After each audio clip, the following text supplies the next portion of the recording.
In this lesson, I am going to show you how to blur background in Premiere Pro. First, select the clip and then head over to Effects and search for Gaussian Blur.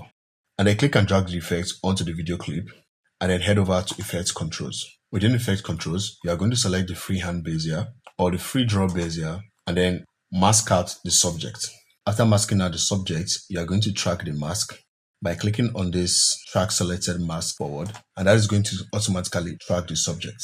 So when the tracking is done, you're going to increase the blur value. So let's say 50 or whatever value you want. But for this example, let's go with 50. And then you observe that the subject is blurred out instead of the background. So to blur the background, we're going to have to invert the mask like that. Deselect the mask and then increase feather so it doesn't look obvious. Now when I play this back, if you find this video helpful, please give it a like and also do well to subscribe to the channel and turn on notifications. Thank you.